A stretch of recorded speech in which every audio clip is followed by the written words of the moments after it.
अस्सलाम वालेकुम and welcome back once again. एक दफ़ा फिर आपको खुशामदीद कहेंगे अपनी स्पेशल ट्रांसमिशन में। क्रिकेट वर्ल्ड कप का जी पहला मरहला और ग्रुप स्टेजेस का मुकम्मल हो चुका है। तमाम टीमों ने अपने मैचेस मुकम्मल कर लिए हैं और सूरत हाल अब बड़ी आसान और सादा सी है कि 4 टीमें ऐसी हैं जो इस टूर्नामेंट में अब सेमीफाइनल के लिए मद्दे मुकाबिल होंगी, जिसमें सरफहरिस्त मेज़बान मुल्क भारत है। उसके बाद जनूबी अफ्रीका की टीम और फिर बारी आती है ऑस्ट्रेलिया और फिर न्यूजीलैंड की। ये 4 टीम ऐसी हैं जो क्वालिफाई कर चुकी हैं। तरतीब हो सकता है कि ऑस्ट्रेलिया और इसमें थोड़ी सी वो हो, लेकिन 4 टीमें ये मौजूद है जो सेमीफाइनल में आमने सामने होंगी, ऑस्ट्रेलिया साउथ अफ्रीका का और फिर भारत का मुकाबला न्यूजीलैंड से। तो जनाब ये कुछ तरतीब है जो बनती हुई नज़र आ रही थी और इन 4 टीमों के बारे में गुज़िश्ता रोज़ भी बात हुई है कि टूर्नामेंट की ऐसी टीम है जिन्होंने शानदार खेल पेश किया है। हर एतबार से खामियाँ यकीनन कहीं ना कहीं सारी टीम्स में रहीं, ताहम भारत की टीम एक ऐसी टीम रही इस टूर्नामेंट के अंदर जो नाकाबिले इस वक्त तक नाकाबिले शिकस्त है, यानी कि ग्रुप मैचेस में किसी मैच में भी उसको शिकस्त का सामना नहीं करना पड़ा। और तारीफ़ करना होगी जिस तरह गुज़िश्ता रोज़ उन्होंने मैच खेला, जो कि ग्रुप स्टेजेस का आखिरी मैच था। बहुत ही कमज़ोर हरीफ साबित हुई नेदरलैंड्स की टीम, जो कि इस टूर्नामेंट में साउथ अफ्रीका जैसी मजबूत टीम को शिकस्त दे चुकी थी। पाकिस्तान जैसी टीम को, जो कि इतनी मजबूत तो नहीं थी, तो हम शिकस्त देने के करीब पहुंच चुके थे। माफ़ कीजिएगा। और अब देखना ये है कि सेमीफाइनल के अंदर किस तरह की कारकर्दगी ये टीमें दिखाती हैं और बिलखुसूस नाकाबिल शिकस्त जो मेज़बान मुल्क भारत है वो किस तरह की क्रिकेट खेलता है। तो जनाब इन तमाम मामलात पर गुफ्तगू की जाएगी और साथ ही बाबर आजम 11 वापस पाकिस्तान आ चुकी है और कप्तान जो हैं इस बाबर आजम 11 के, बाबर आजम वो भी आ चुके हैं। अब मीडिया का सामना कब करेंगे, सवालों के जवाब कब देंगे, जाने से पहले उन्होंने बड़ी बातें कही थी कि जब वर्ल्ड कप से वापस आ जाएंगे तो शायद सबके सवालों का जवाब उनको खुद ब खुद मिल जाएगा, और ना जाने इस किस्म की कितनी बातें वो कर चुके थे। और अब सवाल वही है जो पहले किया गया था, लेकिन अब तक जवाब जो है उसका नहीं मिला। तो देखते हैं मीडिया के सामने कब पेश होते हैं। मौजूद मेहमान स्टूडियोज़ में तशरीफ़ फरमाएं, इन मामलों पर उनसे आज गुफ्तगू की जाएगी। मैच तो आज नहीं है, सेमीफाइनल का सिलसिला जो है वो बुध के रोज़ से शुरू होगा, तो उसके ऊपर फिर इंशाल्लाह बात होगी। टीमों की कैसी कारकर्दगी नज़र आई है, इस हवाले से बात करेंगे। मौजूद मेहमान विशाल अंसारी साहब क्रिकेट एनालिस्ट हैं, मौजूद हैं, उनको मैं खुशामदीद कहता हूँ। बहुत शुक्रिया विशाल भाई प्रोग्राम में वक्त देने के लिए। उनके हमरा तशरीफ़ रखते हैं मज़हर आवान साहब, मौजूद मेहमान हमारे क्रिकेट एनालिस्ट हैं और इस ट्रांसमिशन का हिस्सा भी हैं, उनको मैं एक दफ़ा फिर खुशामदीद कहता हूँ। मज़हर भाई बहुत शुक्रिया आपका प्रोग्राम में वक्त देने के लिए। विशाल भाई, वर्ल्ड कप का सफ़र जो है वो ग्रुप मैचेस का हमने देखा और ये 4 टीमें थीं जिसके बारे में कहा जा रहा था कि जिस किस्म की क्रिकेट उन्होंने खेली है, क्या फ़र्क नज़र आया इन 4 टीमों की परफॉर्मेंस में और बाकी टीमों की परफॉर्मेंस में? मैं चाहूँगा ज़रा इसका एक जायज़ा जो है वो यहाँ पे पेश किया। देखिए, सबसे पहले तो ये है कि इंडिया की टीम अगर हम देखते हैं तो इंडिया के पहले नंबर पे, तीसरे नंबर पे और पाँचवें नंबर पे बैटिंग में 3 खिलाड़ी वहाँ पे मौजूद हैं। 550 रन और 450 रन एवरेज है इनका। तो बैटिंग में तो उन्होंने पूरी तरह से डोमिनेट किया बाकी तमाम टीमों को। दूसरी तरफ इनकी बॉलिंग का जो था वो बॉलिंग की इनकी जब मैं इकोनॉमी रेट देख रहा था तो मुझे बड़ा हैरतनाक हुई कि 3.5, 3.7 वो 4 से नीचे नीचे के इनके 3 से 4 बॉलर्स हैं। तो ये एक तो इंडिया की टीम की ये पोजीशन थी जो सबके ऊपर हावी हो गई है हर तरह से। अच्छा, लेकिन जो आखिरी मैच इंडिया का था उसमें मुझे कुछ कुछ जगह पे ऐसा महसूस हुआ जैसे वो जो बड़े डिफ़िकल्ट बॉलर थे वो कभी कभी नेदरलैंड की टीम के लिए बड़ी आसान उन्होंने छक्के खा लिए और अच्छी स्ट्रोक्स भी खेली उन्होंने। और बाकी टीमें जो है, साउथ अफ्रीका की टीम वो मैं समझता हूँ कि साउथ अफ्रीका की टीम बड़ी डेंजरस टीम है इंडिया के बाद। इंग्लैंड की टीम, ऑस्ट्रेलिया की टीम जो है वो अपनी पुरानी रवायत के मुताबिक अपनी उसी डगर पे अपने उसी स्टाइल में चल रही है, लेकिन वो स्ट्रगल कर रहे हैं अपनी बैटिंग के ऊपर, इसलिए कि स्मिथ के ऊपर वो जितना ज़्यादा रिलाई करते थे वो इस वक्त उनको नहीं दे रहा। और हम वो मैच देखे जो वो उससे अफ़गानिस्तान से जीते, अफ़गानिस्तान से या बांग्लादेश से, जिसमें 200 किए, वो मैच भी वो इत्तेफाक से जीते, लेकिन आफ्टर ऑल उन्होंने अपनी परफॉर्मेंस दे के अपनी टीम को सेमीफाइनल तक पहुंचा अफगानिस्तान के अगेंस्ट बिल्कुल जी।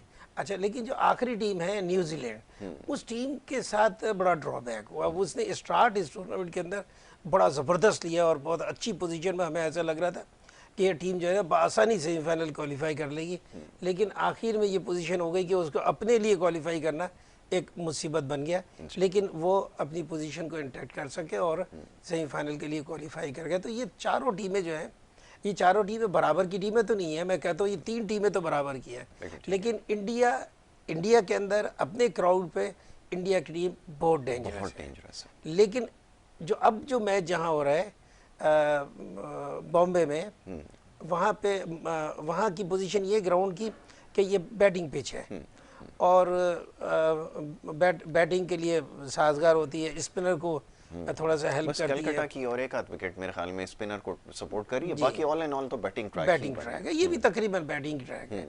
तो इसके ऊपर जरा सा, और क्राउड का जो है ना यहाँ डिसएडवांटेज है इंडिया को, ये सिर्फ 35,000 का क्राउड है इसके अंदर। तो वो जो इंडिया में जो 1,20,000 और 1,30,000 के ग्राउंड है, वहाँ पे हर तरफ से आवाज़ें जो है ना वो इंडिया की फेवर में आ रही होती है, लेकिन इतने कम क्राउड में हम देखेंगे कि कुछ क्राउड जो है वो बाहर के लोगों का भी उसमें होगा, तो शायद मेरे ख्याल में इसका एडवांटेज न्यूजीलैंड टीम उठा सकती है। जी मगर भाई, अब ये सूरत हाल आपके सामने है, यही सवाल आपसे करूँगा कि ये जो जिस किस्म की क्रिकेट हुई है, ये 4 वो टीमें थीं जिनके बारे में कहा जा सकता था अच्छी क्रिकेट उन्होंने खेली है, खामियां और गलतियां सबसे हुई, माँ सिवाय भारत के फ्लॉलेस क्रिकेट खेली है, और गुज़िश्ता रोज़ भी जो परफॉर्मेंस दी है उससे बहुत वाजे हो चुका है कि वो बिल्कुल फॉर्म में बिला खौफ व ख़तर क्रिकेट खेल रही हैं। ज़रा फरमाइएगा आप क्या देख रहे हैं सेमीफाइनल की सिचुएशंस?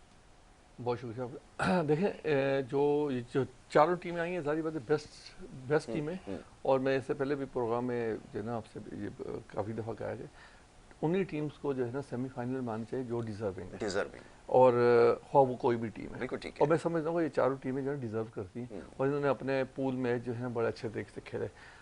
न्यूजीलैंड की, जैसे विशाल भाई ने बात की, न्यूजीलैंड की टीम ने पहले जो उसने स्टार्ट लिया, उसने जिस तरीके से स्टार्ट लिया वो तो बिल्कुल जो है ना आउट क्रॉस लिया, लग रहे थे, और ऐसा लग रहा था कि जो है ना, मगर उन्होंने इंडिया के खिलाफ जो है जिस तरीके की उनकी जो है ना बैटिंग हुई और जिस तरीके से हुई, वहाँ पर थोड़ा सा उसको प्रॉब्लम आ गया।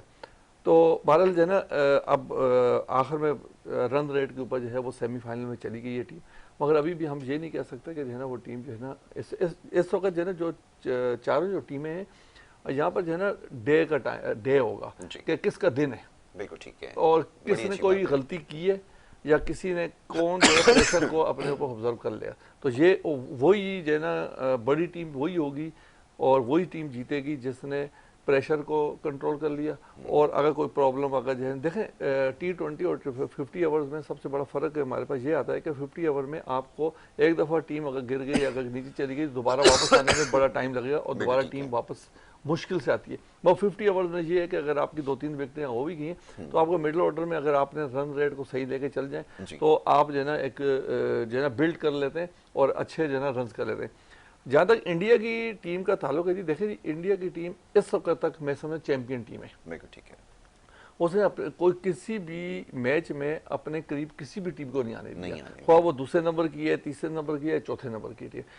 अगर किसी को हराया है तो 100 रन के डिफरेंस से जो है ना हराया है, क्योंकि उनके बॉलर जिस तरीके से, देखें इंडिया की टीम जो है ना बैटिंग में तो शुरू से ही, जब से हमने इंडिया की टीम को हमने अपनी जायदाद पे देखा है, तो इंडिया की टीम जिस तरीके से बैटिंग करती है वो उसी तरीके से बैटिंग कर रही है। उनके पास बैट्समैन बहुत आते हैं, क्योंकि उनके जो आइडियल जो है वो किसी भी मुल्क के अंदर जो है ना बॉलर या बैट्समैन अगर बनते हैं तो वो अपने आइडियल के मुताबिक बनते हैं। बहुत अच्छी बात। तो अगर जैसे इमरान खान और वसीम अकरम, सरफराज नवाज, वकास यूनुस हमारे यहाँ बॉलर है, तो जो है ना हमारे जितने भी बच्चे होंगे वो समझेंगे कि भाई ये वसीम अकरम, इमरान खान और जो है ना वसीम अकरम हम बने। बिल्कुल ठीक। अच्छा, वहाँ पर जो है तेंदुलकर बने, गवास्कर बने, तो इस वजह से उनकी बैटिंग जो है ना बड़ी अच्छी है। तो मगर एक यहाँ पर जो है ना, यहाँ पर हमने ये देखा है कि जहाँ इस दफ़ा पहली बार इंडिया की टीम के अंदर बॉलर जो है वो डोमिनेट कर रहे हैं, वो भी फास्ट बॉलर। बिल्कुल ऐसा ही। जिस तरीके से बॉलर जो है ना, शामी को देख लें,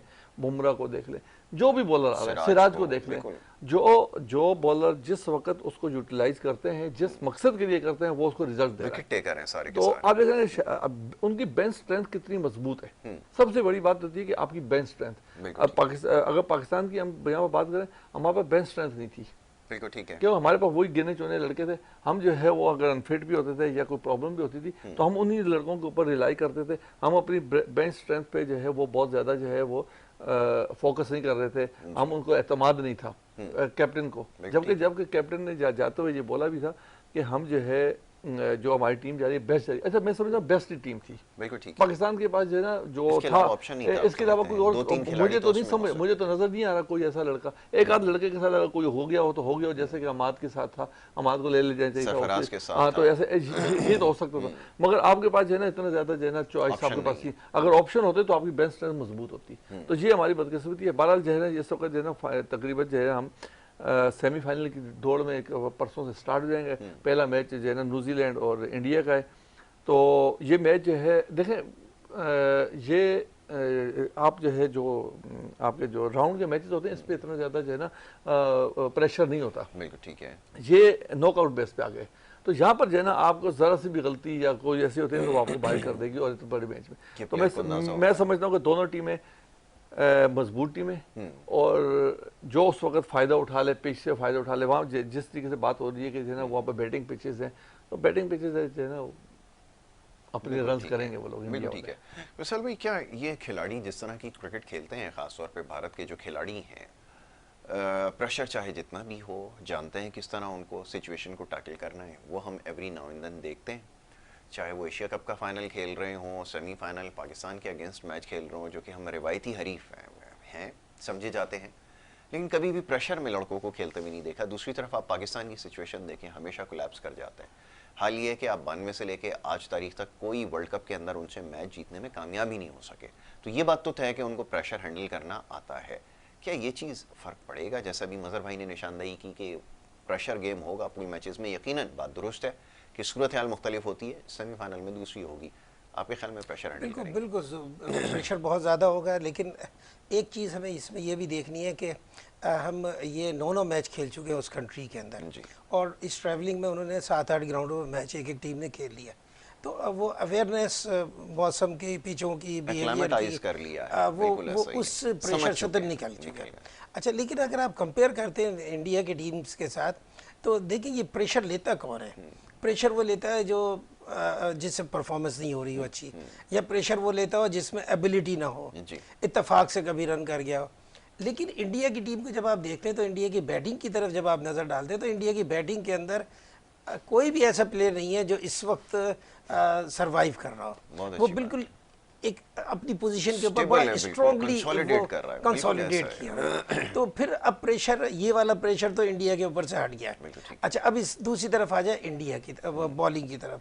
तो इंडिया की बॉलिंग में हमने देखा था पहले वो जब शामी टीम में आया था, बाद में उसको निकाल दिया उन्होंने और उसके प्रेशर में लेके आ गए। लेकिन इस टूर्नामेंट के अंदर मैं देख रहा हूँ उसके जिस तरह से खिलाड़ी बकअप कर रहे हैं, वो भी अपनी पूरी स्ट्रेंथ पे आ गया, और बाकी खिलाड़ी भी, वो भीमराव तो उनका हाई अच्छा और बहुत अच्छी इस वक्त परफॉर्मेंस दे रहे हैं सारे मिलजुल के। अब अपना उनका लेफ्ट आर्म जो है वो जडेजा वो इतनी अच्छी बॉलिंग कर रहा है। तो अब वो ये बात ये होती है कि जब बॉलर को ये समझ आती है कि मैं इस वक्त वीक पड़ रहा हूँ, मुझे लग रहा है कि बैट्समैन जो है, अच्छा इसमें कप्तान का भी बहुत बड़ा रोल है।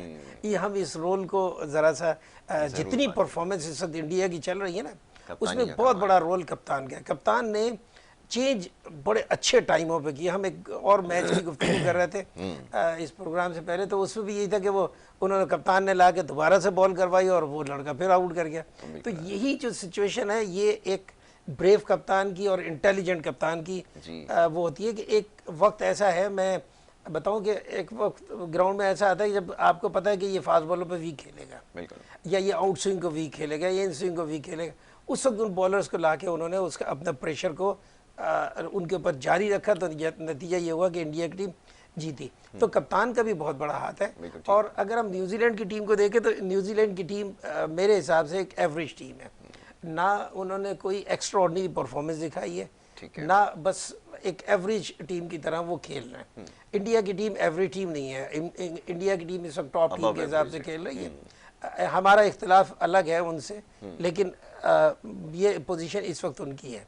अच्छा, फिर बहुत सारी दूसरे अवामिल होते हैं, ग्राउंड की कंडीशन और जो क्राउड की वो होती है, वो एक ऐसा ग्राउंड के अंदर आपको लेके जाती है। आप इतने बड़े दिल के साथ और इतनी आप छोटा से भी काम करते तो पब्लिक वाह वाह जब चल रही होती है तो वो और बड़ा हो जाता है, अब बिल्कुल ठीक है। अब यहाँ पे न्यूजीलैंड की टीम का ये टेस्ट होगा कि न्यूजीलैंड की टीम प्रेशर ले, क्राउड का जो शोर शराबा है उसका रिप्लाई अच्छा दे और अपनी परफॉर्मेंस को वो दिखाए कि वाकई हम सेमीफाइनल में आए हैं। और अब मैं समझता हूँ जो एंड किया न्यूजीलैंड की टीम ने वो फिर बेटर किया और अब मुझे उम्मीद है कि न्यूजीलैंड की स्ट्रॉन्ग कमबैक करेंगे। टीम स्ट्रॉन्ग कमबैक करेंगे। मजहर भाई ये फरमाइए, क्या ये ख्याल आता है कि कोई नया चैंपियन इस दफ़ा सामने आएगा? एक दफ़ा ऑस्ट्रेलिया सेमीफाइनल के अंदर उम्मीदवार है जो कि 5 दफ़ा का चैंपियन है, भारत 2 दफ़ा का चैंपियन है, साउथ अफ्रीका और न्यूजीलैंड 2 टीमें ऐसी हैं जो चूकर्स हैं, जो साउथ अफ्रीका तो फाइनल भी नहीं खेल सका और न्यूजीलैंड जो है इससे पहले भी फाइनल खेल चुकी है लेकिन जीतने में कामयाब नहीं हो सके। क्या इस दफ़ा ये सोचना चाहिए कि कोई नया चैंपियन उभर कर सामने आएगा या फिर एक दफ़ा 5 दफ़ा जीता हुआ और भारत के जिसके सबसे ज़्यादा चांसेस हैं? क्या समझ आ रहा है? देखिए इस वक्त जो जिस तरीके से चल रहा है जिस तरीके से चल रही हैं उस तरीके से जो है ना दोनों टीमें जो है ना जो दोनों चैंपियन जो है ऑस्ट्रेलिया और जो है ना अपना इंडिया इस वक्त फेवरेट नजर आ रहा है, यानी फाइनलिस्ट आपको ये फाइनलिस्ट नजर आ रही है। देखो साउथ अफ्रीका की टीम जो है ना इस वक्त मजबूत टीम है, उसके अगर जिस चीज़ से बैटिंग वो कर रहे हैं कुक ने जिससे अगर अपनी जगह पे खड़ा रह गया तो वो तो अपनी जिस चीज़ से बैटिंग करता है वो अपना उसका नेचुरल स्टाइल है वो रन्स करेगा। तो फिर तो जो है ना न्यूजीलैंड साउथ अफ्रीका फिर तो खैर जो है रन्स कर जाएगा। साउथ अफ्रीका की बैटिंग से ज़्यादा जो है ना बॉलिंग ज़्यादा मजबूत लग रही है, तो वो उनकी बॉलिंग ज़्यादा मजबूत है। इस वक्त मैं समझता हूँ कि जो है ना बहुत अच्छा जो मैच होगा वो ऑस्ट्रेलिया का और साउथ अफ्रीका का मैच होगा, इक्वल मैच होगा। दोनों टीमें जो है वो जो है ना बराबर की हैं। इंडिया की टीम में और न्यूजीलैंड की टीम में डिफरेंस बहुत ज़्यादा है और अपने राउंड मैचेस में जिस तरीके से जो है ना उसने मैच खेले हैं ना वो अनबिलीवेबल खेले। उसने अपने करीब जो है किसी को आने ही नहीं दिया। क्या होता है ना एक फाइटिंग मैच हो जाए या कोई हो जाए वन साइडेड मैच थे सारे, वो बिल्कुल वन साइडेड। हाँ बेड लक अगर हो जाए हाँ तो वो बात लाता है। बेड लक की उम्मीद कैसे रखी जाए? मजहर भाई से ये भी सवाल पूछूंगा। एक ब्रेक के लिए कहा जा रहा है मजहर भाई, आपकी इजाज़त से एक छोटी सी ब्रेक यहाँ पर लेनी है और ब्रेक के बाद जब वापस आएंगे तो गुफ्तगू को जारी रखेंगे। आप देखते रहिए प्रोग्राम।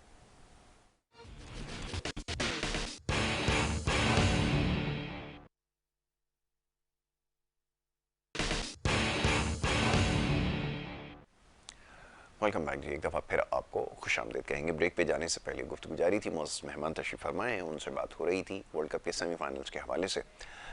मज़हर अमान साहब से कुछ देर पहले बात हो रही थी इस मौजू पे कि गलती हो सकती है और वो दिन जैसे आपने कहा ये बात बिल्कुल दुरुस्त है कि वहाँ पे गलती की गुंजाइश नहीं है और ये बात भी दुरुस्त है कि ग्रुप मैचेस में और सेमीफाइनल में ज़मीन आसमान का फ़र्क होता है। तो आपको ऐसा महसूस होता है कि अगर वहाँ पे कोई गलती हुई तो नुकसान हो सकता है।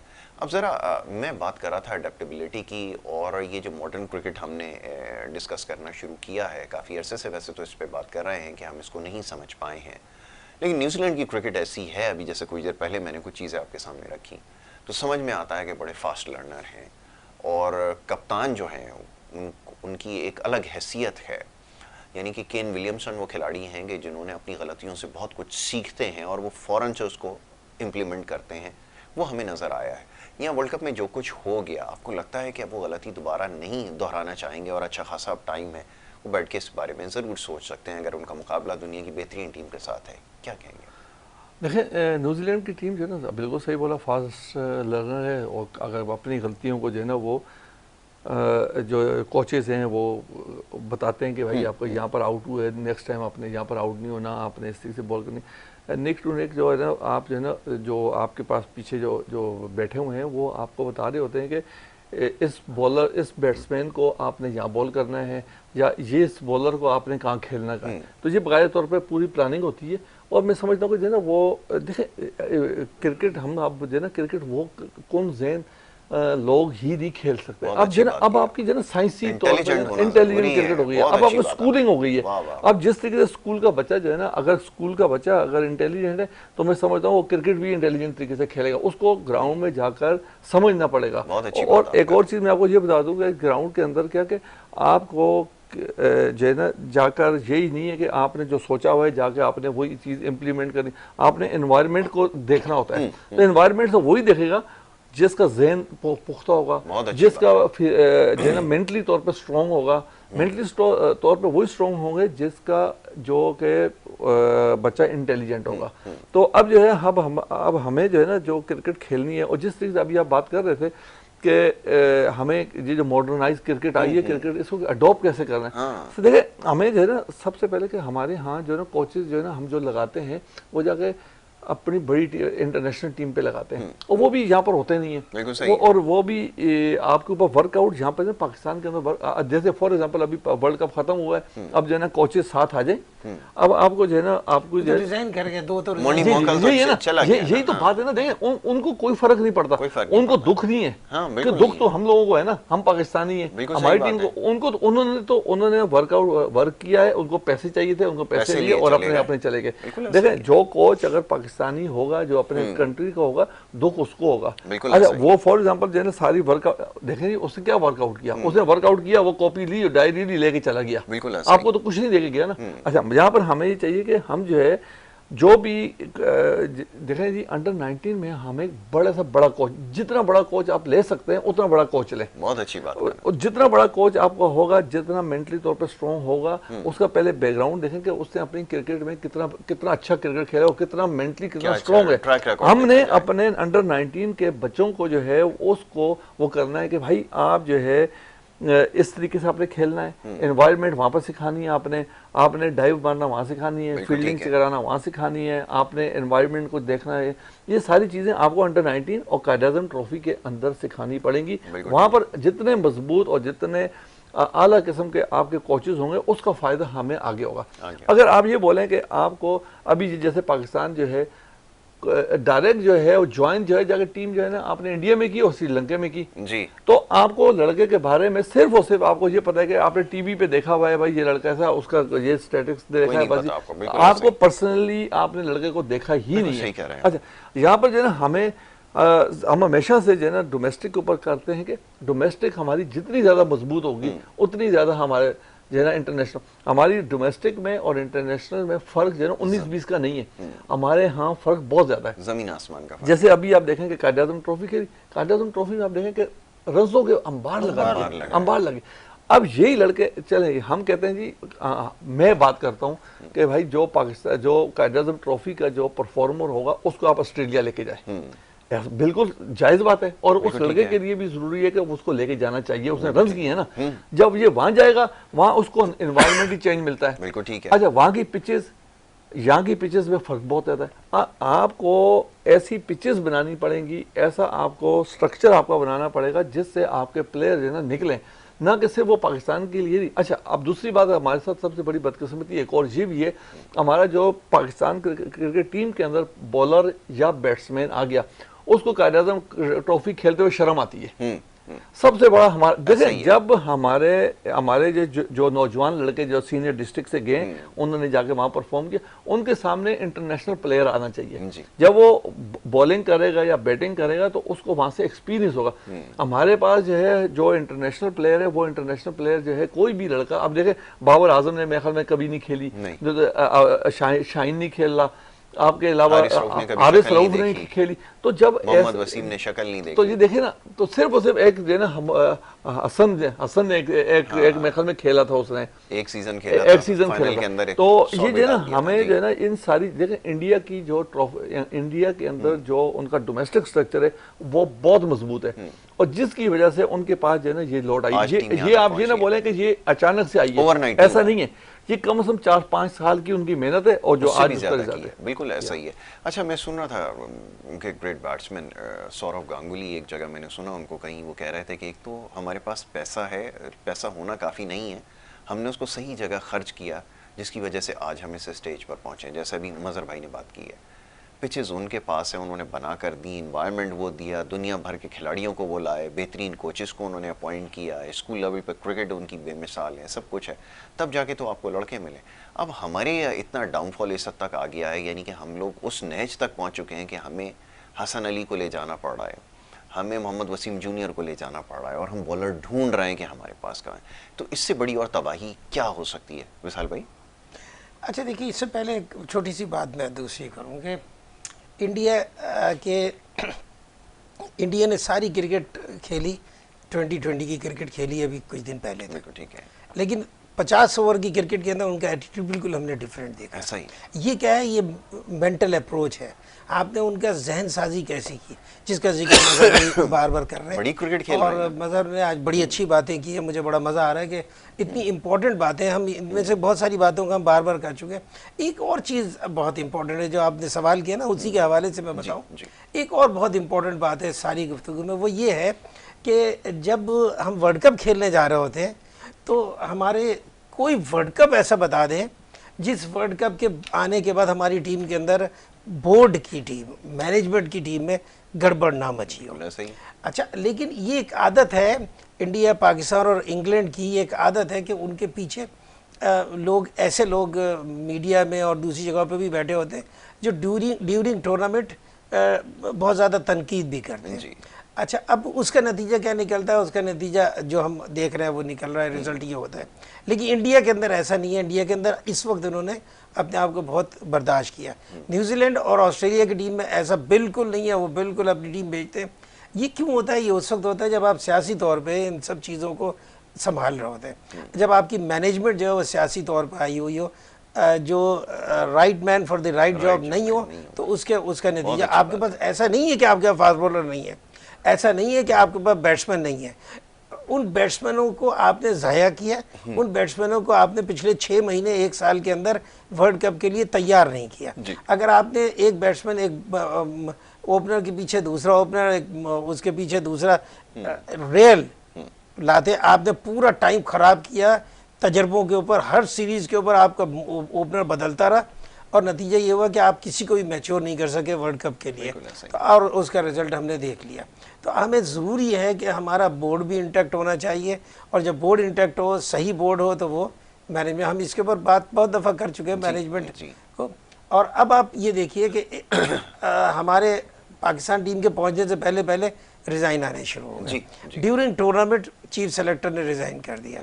ये एक बहुत ही बुरा जेस्टर है कि आप, एक चीफ कोच जो है उसने इस बात को कह दिया कि मेरी वो नहीं है। और हर आदमी, जिस वक्त टूर्नामेंट स्टार्ट हुआ, हर आदमी ये कहता रहा कि हमने ये खला किया। हमने शुरू के प्रोग्रामों में भी कहा कि हम 2 बॉलर और 2 बैट्समैन के बगैर खेल रहे हैं। तो हमारे पास जो, जिसका रिजल्ट आज टूर्नामेंट ख़त्म होने के बाद आज हम फ़खरिया तौर पे ये कह सकते हैं कि जो बात हमने की थी वो साबित हो गई कि हमारे पास जिस वक्त हमें दूसरा बॉलर बीच में लाना था हम उसको नहीं डाल सके।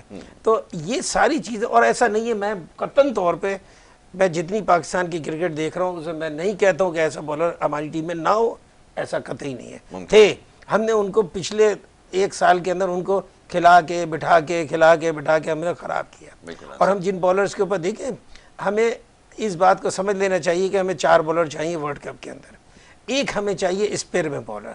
तो हमें कम से कम 5 बॉलर्स को तो लेके चलना चाहिए था ना। हम 3 बॉलर पे चलना है। कैसे मुमकिन होगा कि हम एक शख्स को जो एक फ्रेंचाइज के साथ काम कर रहा है, उसने बोला जी एक मैं टैलेंट हंट से बॉलर लाया हूँ, ये बेहतरीन बॉलर है, उसने बोर्ड को कायल कर लिया और बोर्ड ने उसको टेस्ट क्रिकेट भी खिला दी, वनडे के लिए भी भेज दिया। नतीजा ये निकला कि बदतरीन कारकर्दगी उसकी रही है हारिस रऊफ की, और आखिर में ये नतीजा निकलता है कि बड़ी खामोशी से उसने कह दिया कि ये लड़का जो है वनडे क्रिकेट के लिए मौजू नहीं है।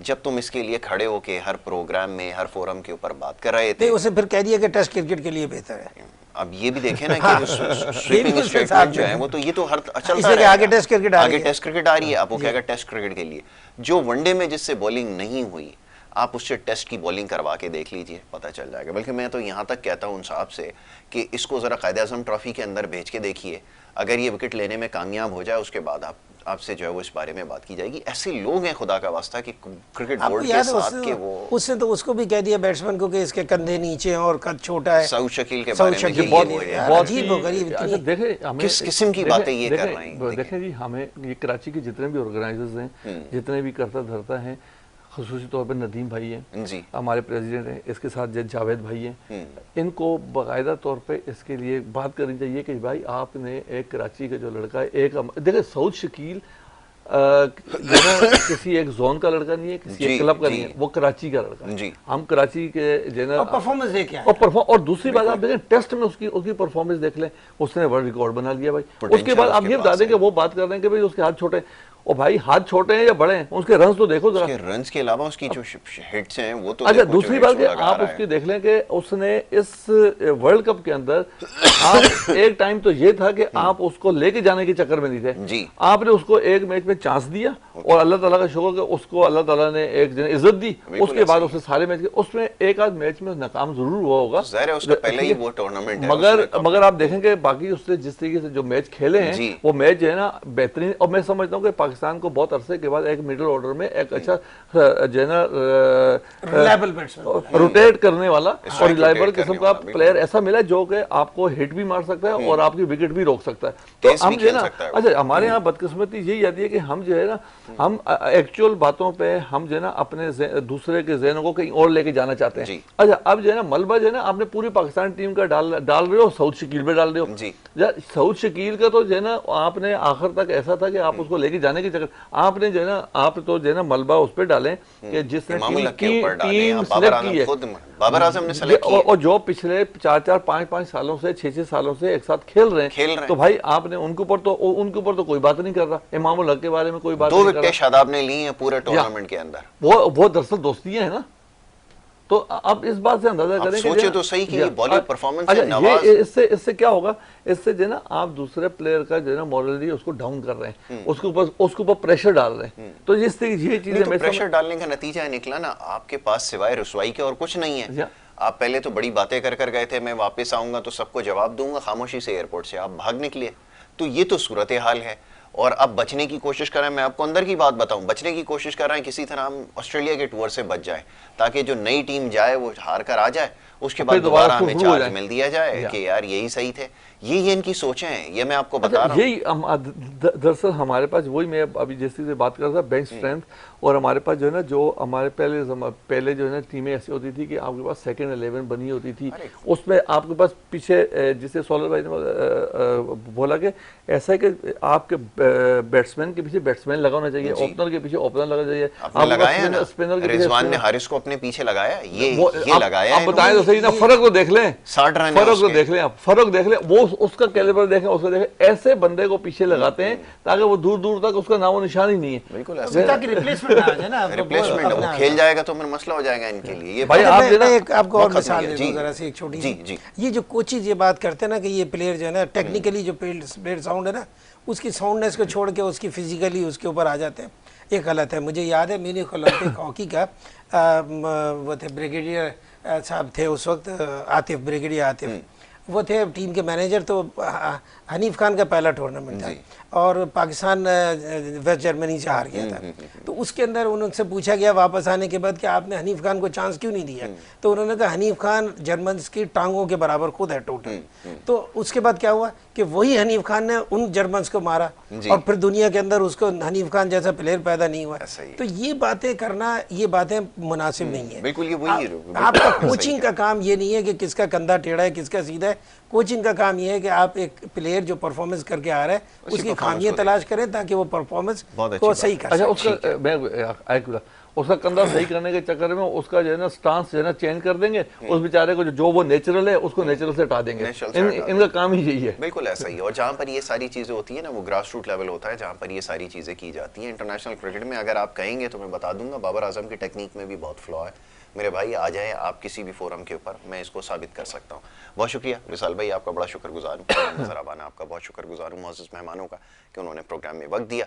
बहुत सारे सवालों के जवाब अभी देना बाकी हैं और बाबर आजम 11 जो है वो वापस आ चुकी है और उसका जो टीम के कप्तान है, अभी उनको बहुत सारे सवालों के जवाब देने हैं, बहुत सारी तनकीद का सामना आप करना पड़ेगा, तो उसके लिए आप ज़हनी तौर पर तैयार रहिए।